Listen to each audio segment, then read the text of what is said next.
Hi everyone, it's Stephanie Thompson, back with Read Your Library. The next book on our first shelf is another bestseller, a beautiful book that's been made into a film also. You might have heard of it, Cold Mountain by Charles Fraser. And this book is another example of a great story, stirringly told, really beautifully written, but also that has a lot of detail and information in it about something you may or may not be aware of.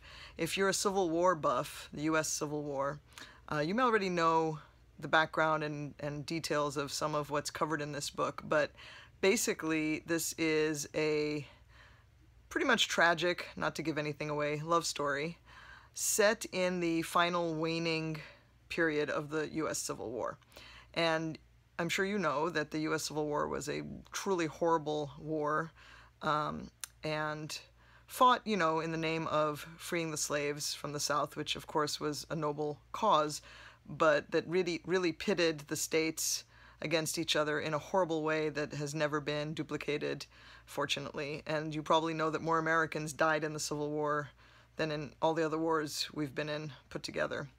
But what you might not have known, and which I didn't know, is some of the real sort of brutal, savage detail of what it was like in the South near the end of the war.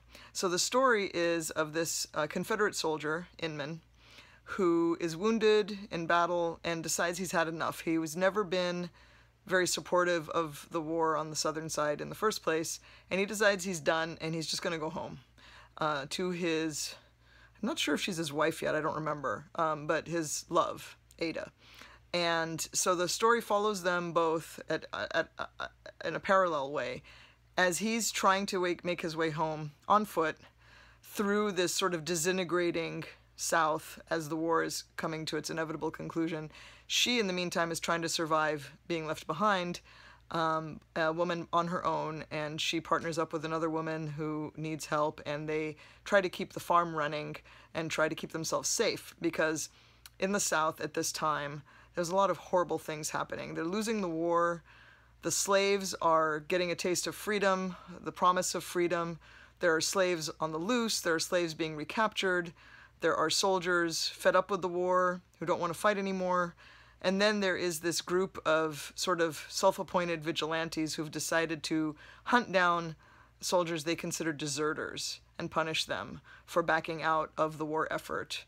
And these are some of the truly horrible human beings who start trying to punish people, find people like Inman. They consider him a deserter and punish him. And so the story of how he makes his way through this mess and how he survives and the people he runs into, combined with the story of how Ada survives, only for them to reunite at the end, is really suspenseful, stirring, disturbing, some beautiful, beautiful language. Fraser is an amazing writer and really paints a picture of this time that is fascinating to me. I won't ruin the ending for you, except that earlier I did mention it was a tragedy, so, don't get your hopes up too far. But they are reunited, I will tell you that, and then what happens after that, you will just have to see for yourself. Cold Mountain, pick it up, read it. Thanks for listening, and I'll see you next time on Read Your Library.